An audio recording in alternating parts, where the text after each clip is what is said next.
You're listening to Expertly Said, a podcast on the art and impact of communication. I'm Kristen Sweeney, founder and CEO of Every Little Word. My guest today is Eric Cruz. Eric is the founder and CEO of Cruz & Co., a management consulting firm that helps companies grow. Passionate about helping companies achieve their goals, Eric and his firm have guided over 300 organizations to increase revenue, profit, and valuation while helping entrepreneurs and their teams live their ideal lives. Eric's a lifelong entrepreneur and also a partner in CE Painting, one of the fastest growing commercial painting companies in New England, and previous owner of Collegiate Entrepreneurs, a student painting company that employed over 11,000 people. All three companies have earned spots on the Inc. 5000 list of fastest growing companies. To help clients consistently achieve success, Eric and Cruz & Co. developed the Growth Method, a proven system to align teams, drive accountability, and deliver results. Cruz & Co. clients have generated hundreds of millions in additional profits and have exits totaling close to $1 billion and counting. Eric, welcome to the show. Thank you, Kristen. What a joy to be here. Oh, it's so nice to have you here. So for Exciting. listeners, Eric is a longtime client of mine. We have done this kind of back and forth across Zoom for many years now. So I'm excited to have a slightly different context, but get to continue our conversation. So, Excellent. Eric, tell us a little bit about your origin story, lifelong entrepreneur, just a little recap of kind of how you got to where you are today. So I am a lifelong entrepreneur. I'm originally from the student painting world, which, as you mentioned, I owned a company called Collegiate Entrepreneurs. Before that, I worked for a company called Student Painters. And basically, we taught college kids how to run painting businesses for the summer, which may seem like it's a pretty basic thing, but we would take a above average college student and we would teach, usually they'd be club presidents or they'd be team captains, Eagle Scouts, that type of thing. And we would take him or her and teach them how to run a business in the summer that would usually do somewhere around $60,000 or $70,000 in revenue. And we teach them about profitability and sales and all that kind of stuff. So we would do that times 120, 150 branch managers all over the East Coast and the West Coast running at once to usually a tune of 500 to 700 employees. So at any given point in time during the summer, we'd have 500 to 700 employees. And I learned how to scale. I learned how to run companies remotely. I learned about accountability and driving large organizations with high headcount and multiple different coasts until I eventually sold it. And then since then, I started a commercial painting company. We have a finance company with a consulting company. So my whole life's really been about entrepreneurship. So when I'm not running my own companies and living the actual life of an entrepreneur, I'm usually helping an entrepreneur. So that's been my entire life. Awesome. And so I'm really excited to have you on because we have a lot of professional communicators on the show. It's a podcast about the art and impact of communication, but it's really important to me that we have folks who use communication in their professional lives, even if that's not, part of their job title. So I have a few specific questions. Obviously, we've been writing content together for a long time. So these were some of the easier questions for me to generate. Although I still expect a surprise or two in the answers, but I'll do my best to surprise you. At this point, it's probably not easy. I'd like to hear how, in general, you see communication as being important, whether that's in your work as a consultant or in your work as a CEO. Like, what's the role of communication in those different contexts? That's a great question. So, and it's one that I'll answer in a way I don't usually answer because I don't like to self-promote, even though I'm all over the internet, thanks to you, honestly, which is great. And self-promotion is a big part of what I do, but I don't like it. But I will say this is something that I am particularly good at communicating.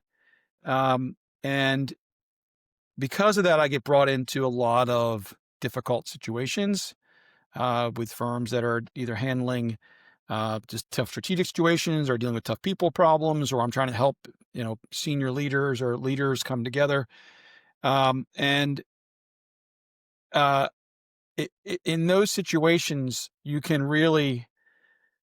kind of change the way the future of the company goes by being the right communicator. It's that dramatic. So it has something I've just been good at in life. It's when I get paid to usually brought in to do at the super high levels. And when it's done effectively, it can significantly move the needle in the direction you want it to. And when it's done wrong, you can have roadblocks for years.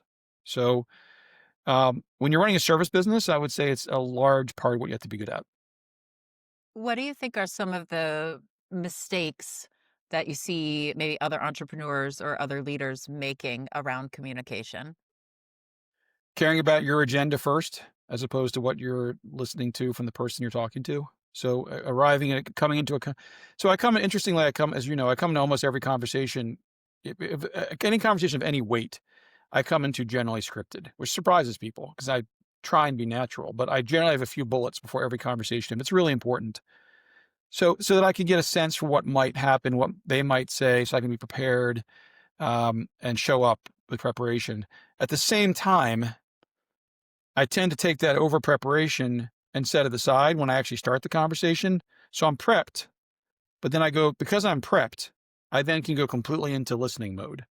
And I believe that that's what most people don't do. Most people are trying, they're either underprepared, they're overly emotional, they're not grounded, whatever the case might be. They're coming into the conversation to have a sparring match, and where one's trying to get trying to get a victory, and that never works.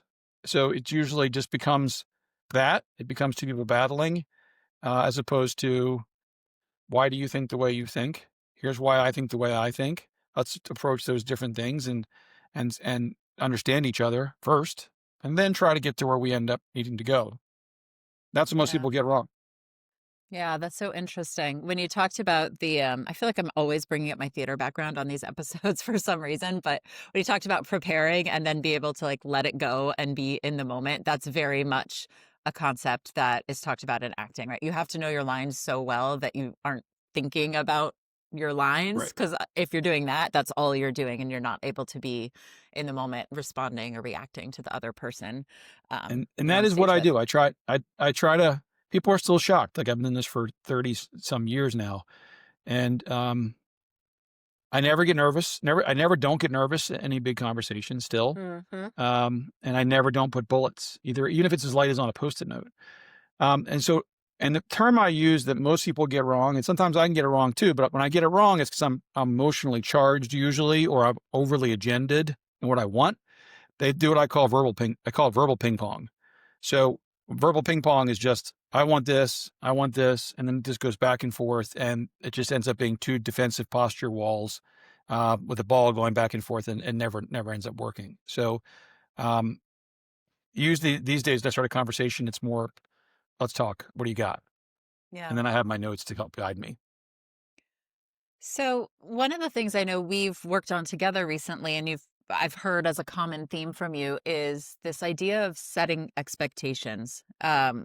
Whether that's, for as a leader, for your employees, I think setting expectations with clients is something that can be really important. Even in the kind of work we do, like setting expectations with subject matter experts and helping people understand what what we need from them, but also kind of, I think it can sort of de-risk conversations as well and answer a lot of questions they may have and kind of remove objections and all of those things. So can you talk a little bit about setting expectations, how you do that well, and maybe why leaders might struggle with that? Um, Let me ask. So, because you know me so well, wherever you see me set expectations the best, because it'll help pull the best example. What do you Oh used to me? goodness.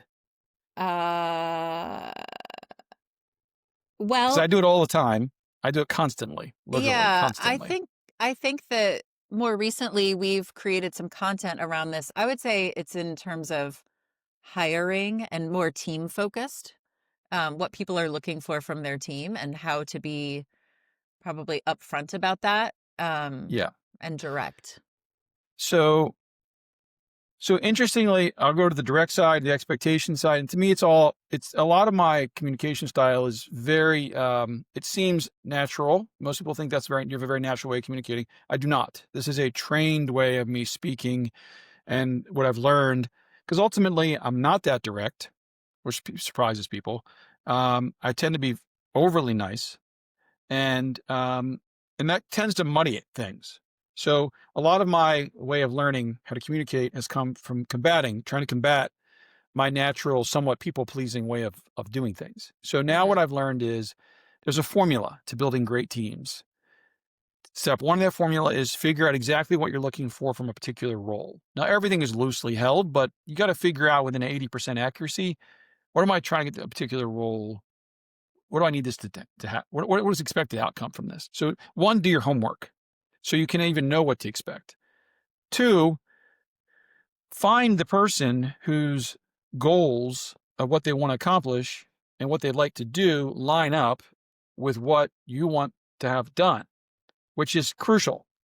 So for the most part, I don't have to manage people too heavily because I've done the work to find people who are already excited about and love to do what it is I want them to do anyway, and then I align the compensation plan to that. Three, we tend to set in most of our positions, in every position, even when we hire them, some degree of yellow behavior. What does not quite good look like? What is really good? What does good enough look like? And then what does amazing look like? Especially if it's a performance-driven role, which probably 75 or 80% of our company employees are. But even more staff-oriented roles, it's we expect this position to look like X. If it looks like X, you're a home run player. If it looks like this, might not be the best fit for you. And we say that from the very beginning. So we are very direct, very blunt about what we expect when we want from a player, from a role, very clear from the beginning, and very clear how they can overachieve that, very clear what underachieving might look like. And then we try and gauge excitement. So as you know, when we're hiring somebody on board, one of the biggest things I care about is this person excited to want to do the job? So if I think on paper, I think they can do the job.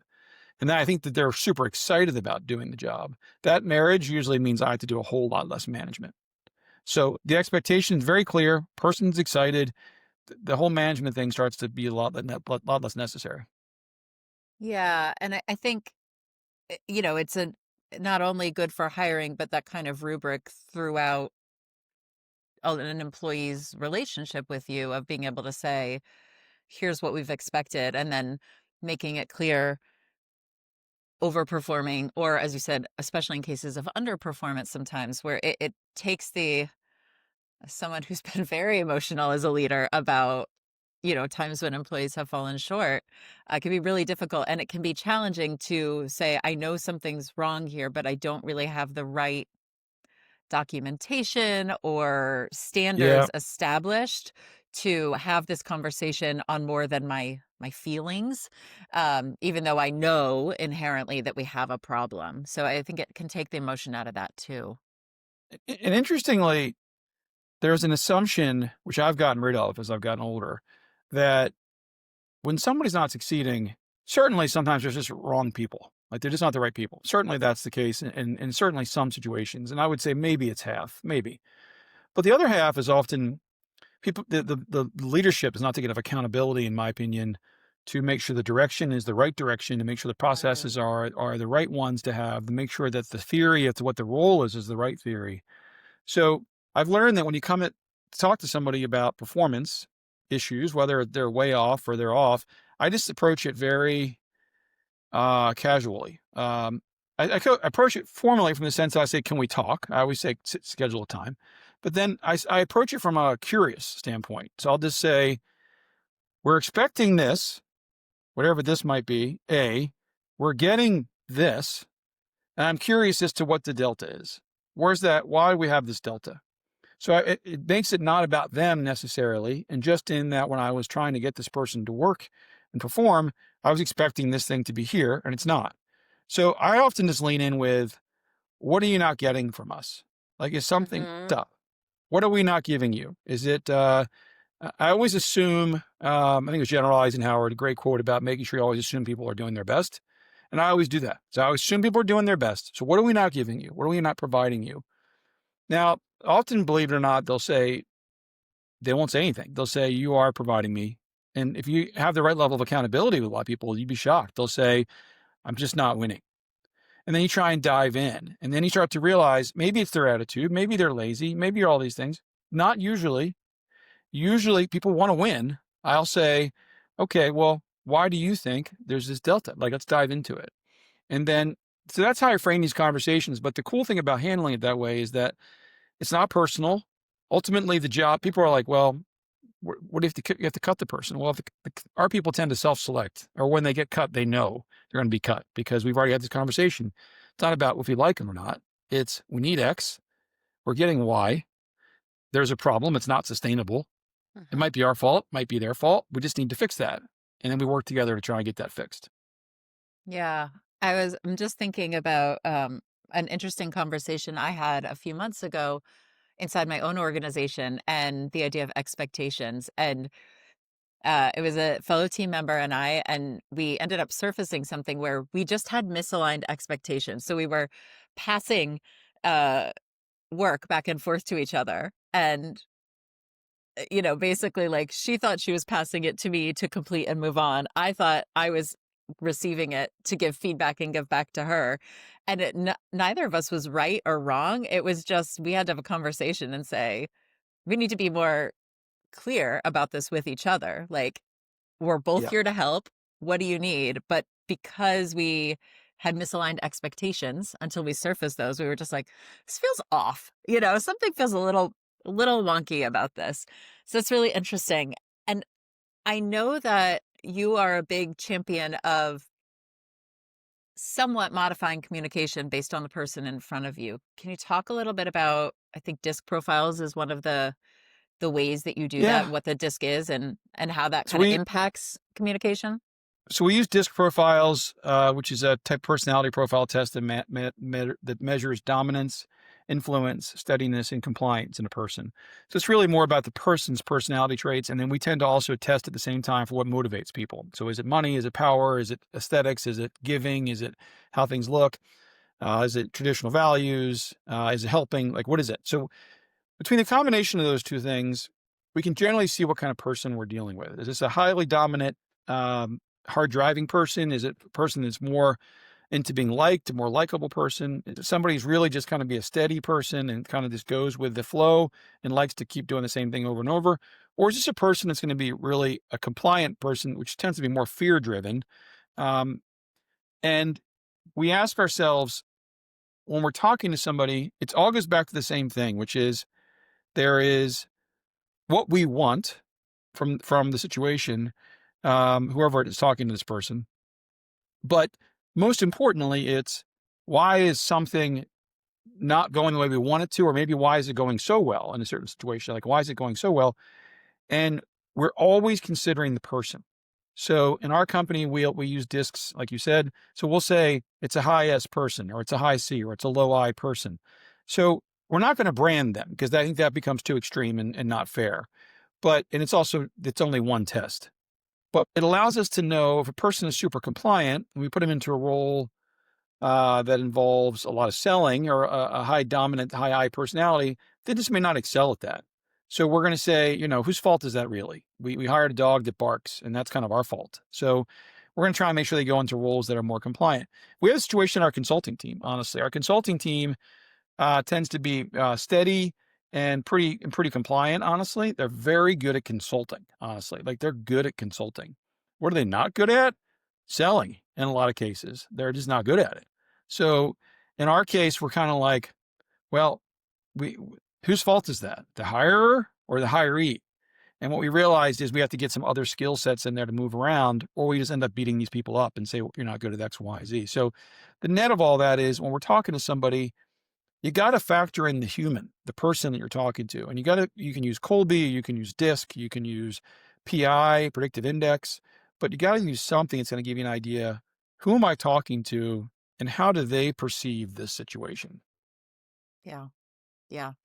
It's interesting. I think about it a lot, and I think it works best when that communication goes both ways.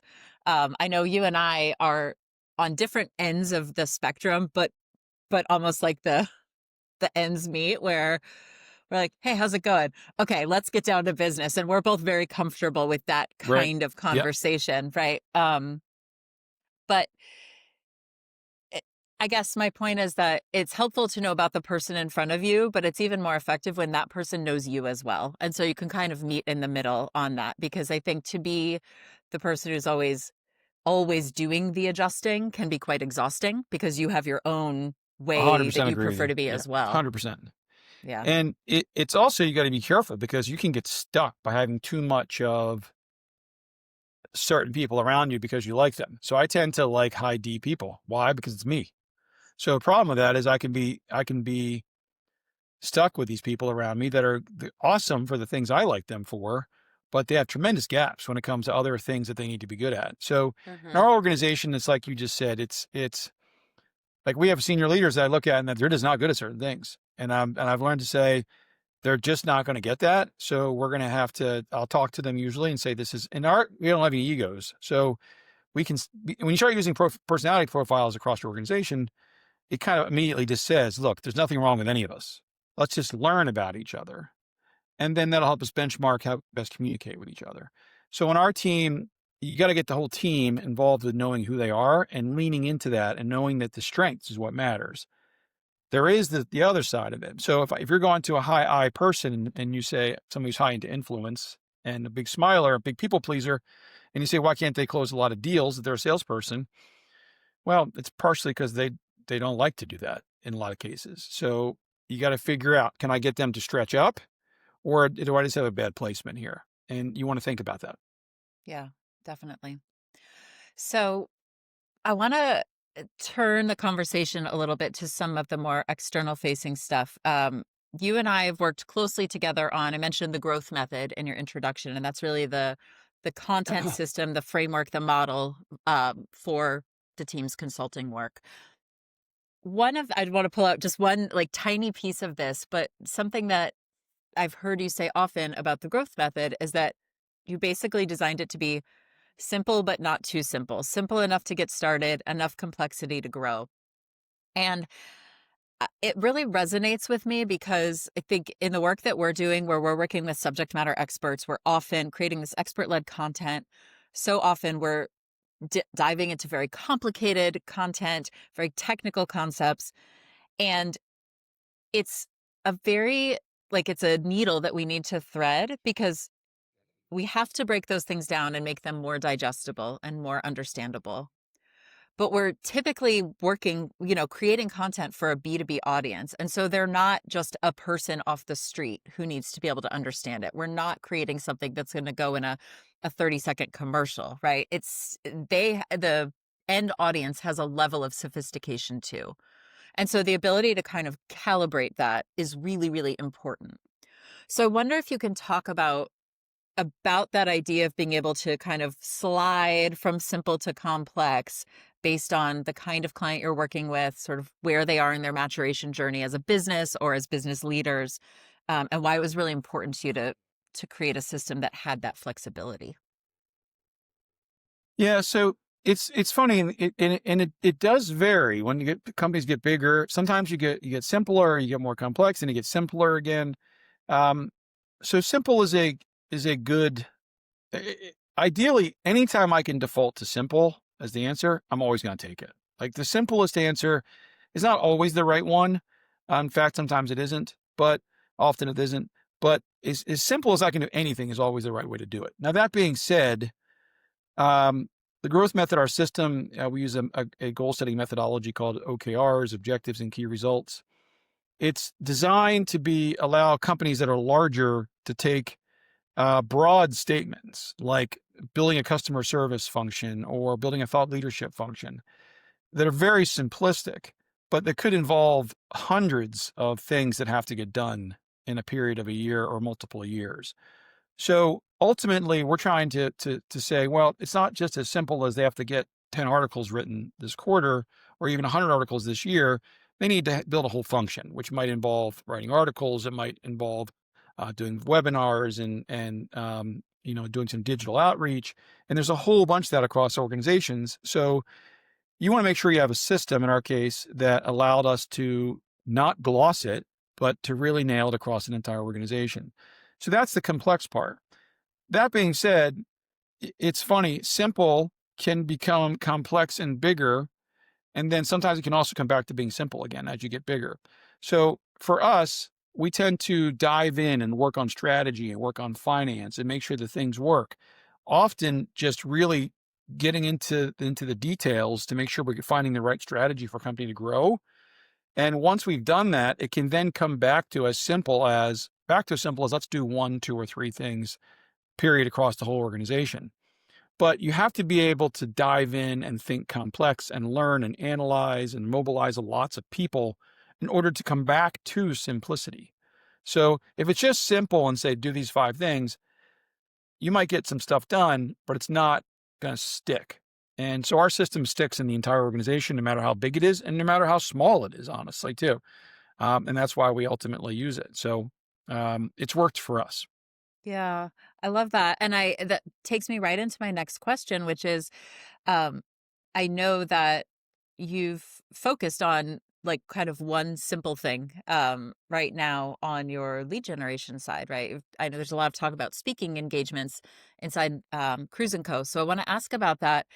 One, on the side of just doing what's simple, but two, there's been a theme with a lot of our guests on human connection, interpersonal connection. And I think with, of course, the explosion of AI, why getting back to the person to person kind of relationship building is the path forward that a lot of people see. Um, and so it strikes me that what you're choosing to do is kind of in line with that. So can you talk about that decision to really lean in on these speaking engagements? Yeah, so we do a lot of things. Okay, we do digital spend. We spend money on thought leadership. We're writing a book. Um, we do it all in terms of marketing. We do a lot LinkedIn. We do Facebook. So we do it all. However, there's a difference. What I call, as you know, I call it storefront marketing, which can still give you some results. But your LinkedIn, your Facebook, your website, you can drive digital growth through that if you are spending enough money to do it. Um, you can do it, but ideally, if you're really trying to scale a company larger, you got to get out there in the public, and there's no way around it. So you can get some level of organic growth by spending on digital and all that kind of stuff. But ultimately, for us, we just realized that what worked was speaking engagements. And so, in the spirit of, well, whatever it takes, we said, how many speaking engagements can we actually do? And we challenged ourselves. And we were doing, I think, maybe 30 last year, 40. This year, we're pushing close to 100. Next year, we're close to 150 for speaking engagements between the finance company and the consulting company, which is a lot. But what we realized is it's almost 100% guaranteed victory. And we can do it within the costs that we can spend on a client. We won't overspend. So we're taking the guesswork out of winning. It's still work, but we know we can do a certain number of speaking engagements in a year. We're going to average a certain amount of leads. And it's tough to replicate it also because it's work. People don't like doing that. Or they'd rather find a silver bullet. And my experience after 30 years of business is it just doesn't exist. Not a lot And of it's those funny out there. no, it just doesn't exist. So when I go speak at conferences, that's the stuff that actually resonates with people because they realize they've spent a gazillion dollars on all these other things. And it's not that they're not necessary and valuable, but most of the time, like you start working in big corporations, they have big sales teams that are mobilized, and they're mobilized for a reason. They're out there meeting human beings, meeting reps, dropping in to see people. That's not going to go away. So if you're a small firm, it's very easy, especially as you get overwhelmed, to say, I'm just going to take a swing and spend money on here, and I'm going to hire a biz dev rep, and then I'm good to go. Not usually. If you're trying to achieve big scale, especially if you're a service business, you're going to be looking at getting out there and pressing the flesh. And if you're a products business, it's not much different. You're going to need to get out there on trade shows and everything else because the digital world right now is very, very crowded, getting Yeah. more crowded by the day because it's easy. So what's hard? 50 trade shows. That's hard. Pick that. Mhm. Yeah, I think more and more I'm finding having conversations where I'm not just even asking about marketing, but it's like, what does your business development look like? Because more and more content, we're really past the era of if you produce enough blogs, you get all the leads that you want.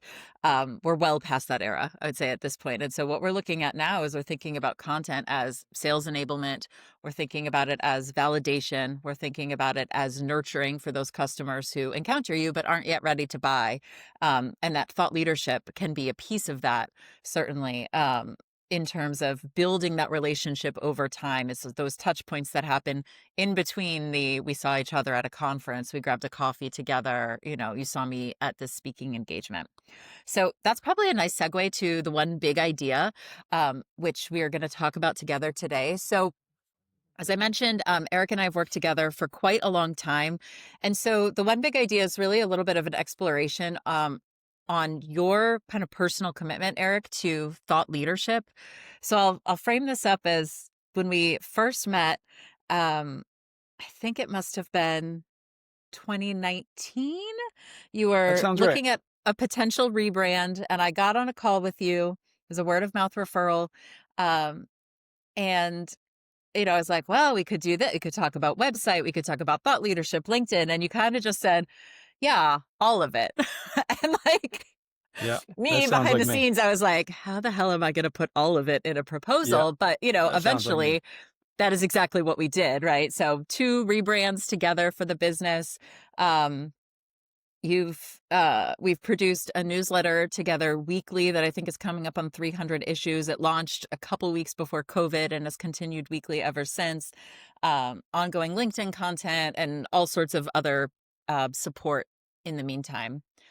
So I want to kind of like take you back to the earliest days of that conversation, particularly around this newsletter, because you were effectively a one-person organization. I think you had some admin support and maybe starting to partner with a consultant or two. And there was none of what I would look for, frankly, in a company in terms of what is your messaging? What is your positioning? Do you have all these foundational pieces, or is that something we can create together? But you said, basically, I want to do this newsletter. I want it to go into email. I want it to be every single week at the same day, on the same day at the same time. I want it to be right to an entrepreneur. It has to be short. I don't want to send it at 6:30 in the morning. And what always struck me about that was you didn't have the documented plan, but you did have the strategy. You did know your audience. So I'd love to hear from you, like, how that clarity and specificity came about, because I think there are companies that have spent tens of thousands of dollars on messaging and ICP persona research and still don't necessarily have that much clarity around who they really want to talk to and how they can best reach them. So, one, there's a lot of different ways, as you know, to use content, and and you can reuse content, as you know now. So now you can create a piece of content, you can use it 5 different ways, and that's the beauty of content. Creating the content is the best place to start, because then you can leverage it in all kinds of places. So you got to kind of figure out when you're using a particular topic in a certain medium, what is the best bang for the buck for that medium, and what are you trying to actually do? So for us, we use LinkedIn, we use email, we use Facebook, we use webinars, and we're very intentional. One of the 7 habits is to begin with the end in mind. We're always asking ourselves, what is this particular medium trying to accomplish for us? So from a newsletter perspective, I always go to, well, who are the people that are doing it best? And who am I reading? And why am I reading it? And what are they likely getting out of it as an outcome? So we started to look at this newsletter as being a central place to create curated content that actually is me. By the way, that's one of the places that is I have my voice is in there some way on every single one of those articles. Working with you to do it, my voice is in there, writing every one of those in some way. So we wanted that to be direct from me without being overly massaged. We wanted to be consistent, because I wanted to create and still on all of our mediums, I'm trying to create some degree of a storefront. I want it to feel like, even though it's a service business, that it feels like people are watching your store and they're kind of walking by it like it would be a New York City storefront. So for us, the newsletter that's our storefront, and it has to come weekly, where the store's not open often enough for people to remember you. And it has to come out at the same time, because you're proving to your audience that you can be consistent.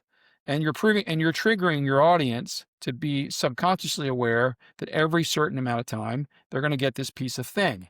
which is going to mean that now you're steady because you're there every single blah, blah, blah, blah, blah.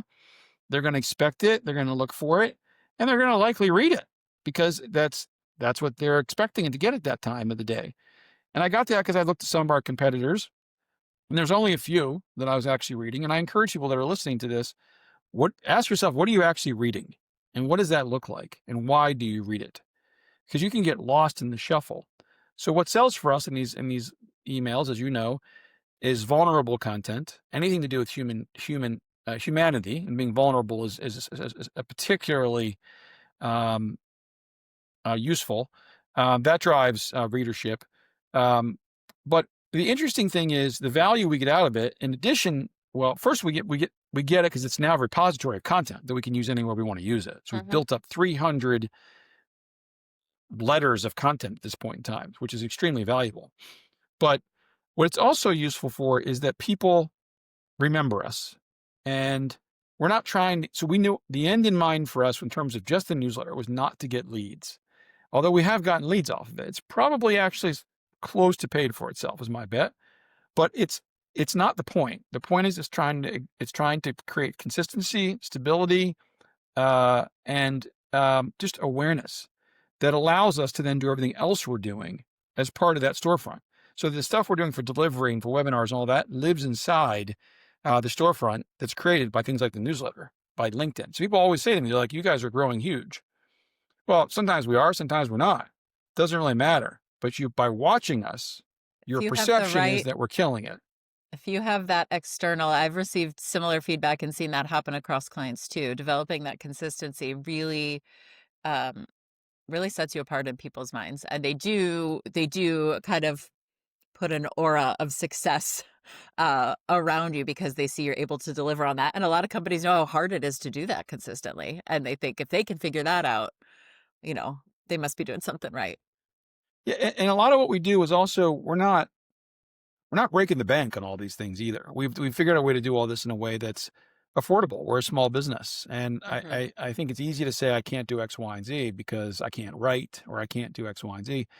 And sure, it's not cheap. Like, we spend money on this, but we were able to do it as a small business, and it was important to us to create that storefront in order for us to help have scale. We couldn't do it without that. Yeah. Yeah. I think I like what you said about the consistency piece. And the other thing I think about, rather than sales communications, this kind of nurturing communication is it kind of serves a dual purpose for existing clients as well, right? So lots of, you've got a lot of consultants on your team now.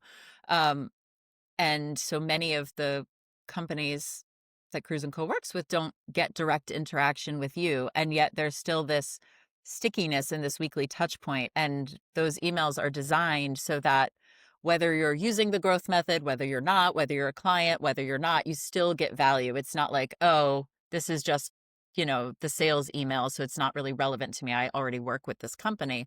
It's meant to really deliver value on an ongoing basis. And so that kind of customer nurturing, kind of customer retention aspect, it's able to really serve like a dual purpose in that regard. Yeah. 100%. So one of the things that I could say, having worked with hundreds of executives and experts, is I think you are a pretty successful case story in terms of being able to share your ideas, but also being able to let them go. That can be a real challenge with subject matter experts and executives sometimes, right? Is holding a little too closely or caught up in the revisions, being concerned about things being a little too like word perfect, in a way that is detrimental, right? Obviously, like as a team, we're extremely concerned about being accurate and we want to capture voice correctly. But there are sometimes when I think that can spill over a little bit into fear of being vulnerable. And that's really the obstacle, not so much what are the words on the page. So I'm wondering if you could just share a little bit of your mindset, because I think you are quite successful at saying, I'm going to kind of like say what I have to say. I'm going to review it. I'm going to let it go. But for the most part, that flow runs quite well. What do you think allows you to sort of share and then let it go a bit?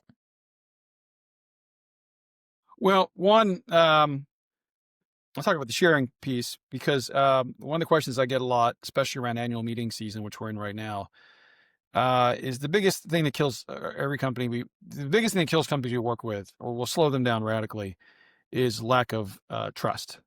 And lack of trust means a team's ability to speak openly and honestly with each other without fear of recrimination or reprisal. That's Patrick Lencioni's definition. So the more you have that ability to speak openly and honestly, and anybody can say anything, whether it's a good idea, a bad idea, or something, as long as it's respectful, the faster you're going to grow your business. The hack to creating trust in an organization as a leader is to be vulnerable. So the more vulnerable you are as a leader, the more you're going to create trust in your environment. So I happen to know that. So it's not a strategy for me. It's also just how I live my life. But you got to lead with vulnerability, and you have to lead with creating constant openings around you of, this is what I think should be done. And sometimes I know the answer. In some cases, I don't. So there has to be a level of vulnerability around, I'm not sure I know the answer, to let people in to be able to create some ideas of their own. So part one is just being vulnerable because there's no other way to build a scaling organization. And then when it comes to the actual content itself, perfection and worry is the enemy of the entrepreneur.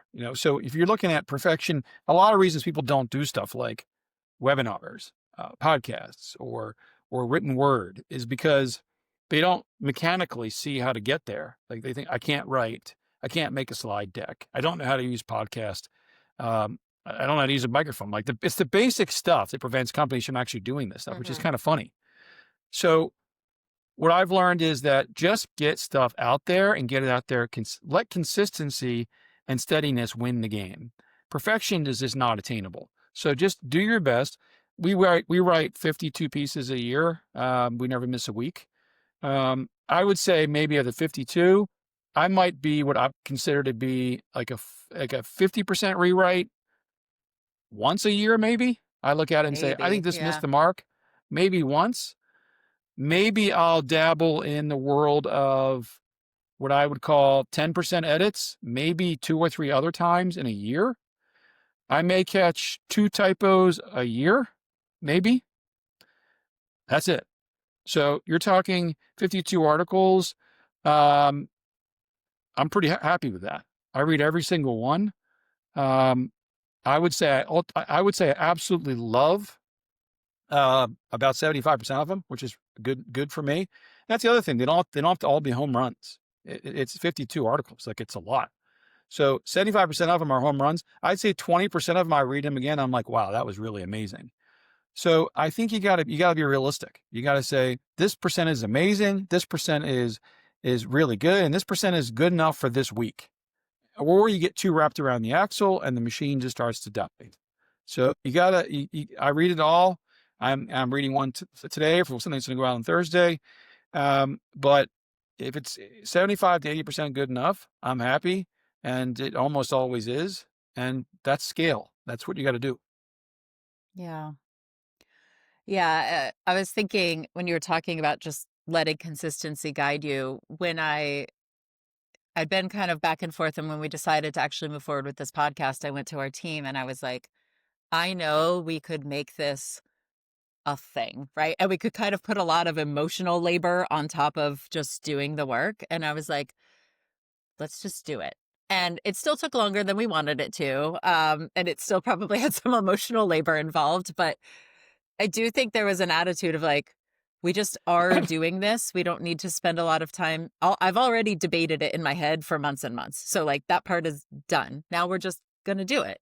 And let's try and do it without too much, like you said, getting wrapped around the axle of this email versus that email. And, we put a lot of work into it.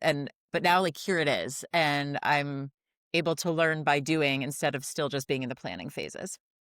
Yep. Which has been really helpful. Yeah. So any other advice you would give to other leaders or maybe communications and marketing professional who are trying to get to those subject matter experts? What can they do to get buy-in and get consistency from people like yourself who have limited time, but a lot of knowledge? It's content that's going to represent them out in the world, like what can they do to make those folks feel comfortable and prepared? You mean for a certain provider doing some more stuff to what you're doing? Yeah. So we work with a lot of communications and marketing leaders who are trying to implement programs like this, expert-led content or thought leadership Yeah. programs. And they may not have a ton of experience partnering with those subject matter experts. Yeah. So, one, most entrepreneurs like to buy things, I've discussed this. They like to buy things in boxes. So sell something that's in a box, even though it may not be in a box, even though it's a service that you're selling and there's people behind it. What are you selling? So clearly define your product. Are you selling a weekly newsletter? How many are you selling? What is the delivery package? Are you meeting with the client once a week? Is it an hour? How's that going to figure out your mechanics? So for you and I pay a certain amount per month. I get a certain number of articles for that. I meet with you a certain amount of time. I know that shtick. I know when the article comes out. I know when I have to get them edited by. So building that, once again, even that storefront like that from a delivery perspective makes it a lot easier to plug and play. Then once you get that, it's you got to be able to one of the things you do is one, you got to get your subject matter expert to be understanding that their big accountability is to thinking about topics. So for the most part, my topics are coming out at any given time, 7 days a week, 24 hours a day. So the way you and I communicate is I'll just text you content topic, boom. It can be Sunday at 3 in the morning. I've learned, just get it out there. And then I put a trigger. I'll say content topic, boom, thing to remember, TV episode so that I can remember. Cause sometimes I'm like, I don't even know what the heck that was. Yeah. So, and I try and get as much of that out of my brain. So my brain flows. I've learned to not second guess myself and to say, is this a good topic or not? It's not relevant. It's a topic that's on my mind. I'll send it to you. We'll vet it out and see if it's worth it. So the biggest accountability that the leader has is keeping those ideas generated. And then if I'm dry and then you take it and expand, I mean, you have to be really good at asking a bunch of questions, which you are. And then you'll often dive into the feeling behind that, which is really important. Like, what is the feeling? What is the emotion? Is there more to it? Why did you come up with that? What were you thinking? And those are the things that really people tend to read about because you're trying to sell not the content piece, you're trying to sell the emotion behind the content piece. If people read it, they feel this emotion. So you're really good at asking those questions around what are the emotions this is triggering for you? Why is it triggering those emotions? And the deeper I can go, the better that piece is going to be. The other thing you're good at is sometimes my brain runs dry. Now, my brain runs at a gazillion miles an hour, so it doesn't run dry often, but it does run dry. So then you'll say, the questions you ask will be, take a look at the content at the client list. What clients do you have? And let's go through the clients that we have. We have 150 clients, and we'll say, what are they dealing with? What are they experiencing right now? What have you been dealing with in your delivery? And those questions will get my brain to flow. So you have to have some trigger questions at the ready to get them thinking for when the creative well starts to dry up. Yeah. Yeah. I think that makes a lot of sense. And something that I think surprises people sometimes is that the content we create together, I would say there's quite a mix, right, of content that is about the clients and driven by client experiences and challenges, and content that is about you. And of course, you are an entrepreneur as well. So there's that sense of relatability. But one of the things I think about a lot is this idea that, like, what you own, kind of your personal IP, is your lived experiences, right? And I know that we talk a lot about like what's in it for me when it comes to your audience, and all of that is true. But I also think audiences are smart enough to connect one person's experience to their own. They are able to make that bridge, and sometimes I think people don't feel like, well, why does anyone care about what I have to say? It should just be all about my audience, all about my customer. Sometimes they don't need to hear you just giving them more tips, right? Like we're all inundated with best practices and tips and advice, and while that can be really useful, sometimes just something that can make you reflect and hearing another person's experience. Again, they're smart enough to connect the dots and see how that might relate in their own lives. They don't Yes. always need it spoon fed to them as like, here's how this relates to you. Give them a little bit more credit than that. Yes. Agreed. Yeah. Agreed. Awesome. Well, we are running a little short on time, so I'm going to shift gears now over to the last word. This is our recurring segment, our lightning round, where every guest gets the same 5 questions. Are you ready? I'll try. Yes. Question 1. What's your favorite word to say out loud? I bet you already know it. What word do Oh. I say? I won't even make you guess. But if I made you guess and I gave you 3 guesses, I bet you get it. The word I tend to say the most is gratitude. That's the word I say the most. Great.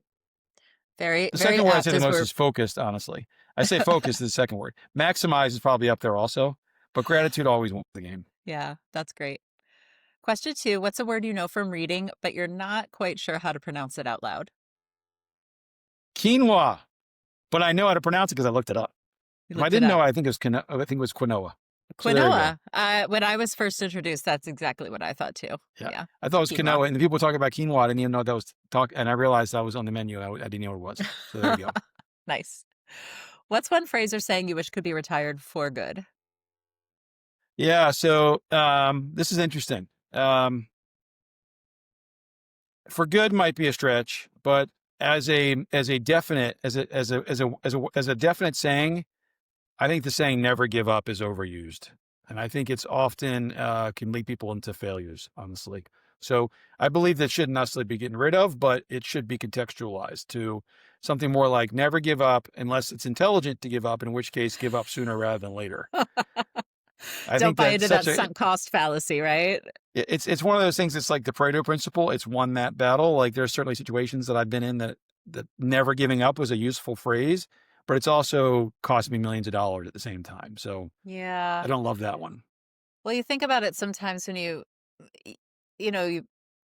hear a lot of very successful people, right, talk about that, but it's a bit self-selective, right? Because like Yeah. they never gave up, but there are plenty of people who maybe never gave up and did not succeed, and we're not hearing from them up on stage or, online. Yeah. So that keeps it alive. And I get that. And it keeps me alive too. Generally speaking, if I have 2 bad days, the third one's going to be good. So in that sense, it's good, but it can also get you in trouble. So I've learned to listen to it sparingly. Fair enough. What's a communication practice or principle that's non-negotiable for you? So I always tell the truth, always. Um, and sometimes I will be honest, I have to give the best version of the truth. So I'll have to, um, maybe just say it using the way it's the best for the person to hear it. Um, but I never ever utter something that's false because I believe it will come back to you later. Yeah. I believe it's just not right. You will lose trust. And so I never utter false statements. And that's a very high standard. It forces you to have a lot of difficult conversations with people that you might not otherwise have, but it's a standard that I've never regretted in life. Awesome. Last question. What's the last thing you read, heard, or watched that really stuck with you? It's an interesting question. And it's a weird answer. I've watched the Billy Joel documentary like 4 times now. It's in 2 Okay. parts. It's on, I believe it's on Netflix, or I think it's on whatever it's on, but it's really, really well done. Um, he was successful when I was growing up as a kid and still is, but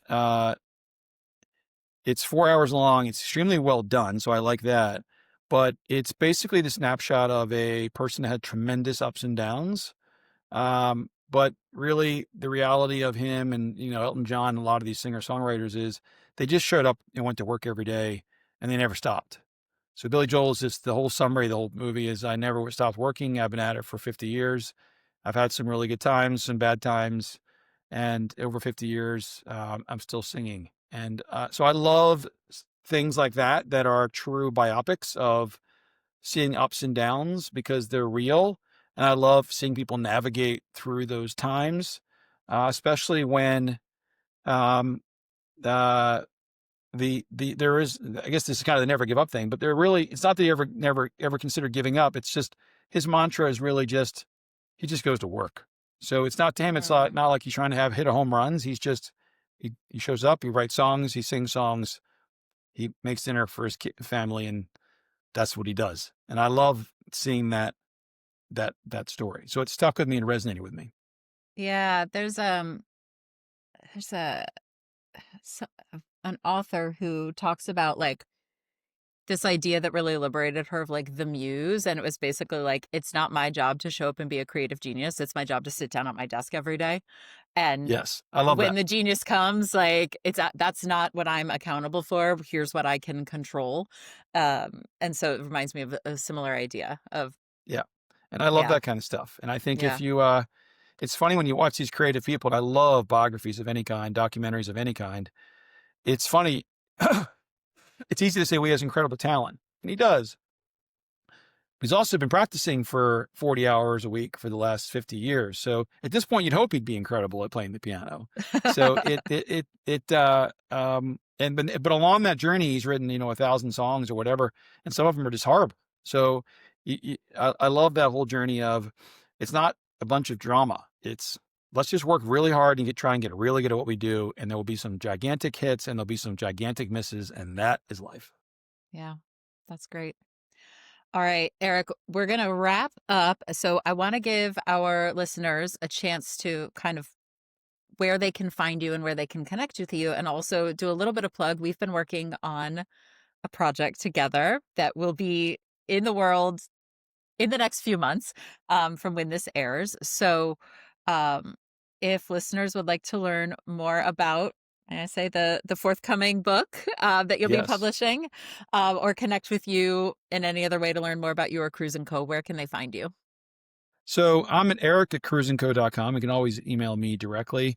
You can go to Cruise & Co, CREWSANDCO.com website, and you'll find some way to ping us and reach us through some channel at that time. All of our Awesome. information is always on there. All right. Thank you so much for joining today. Great having you. Thank you very much. Great to be here. Congrats on all your successes. That's it for this episode of Expertly Said. We're produced by Every Little Word, a boutique content and communications agency.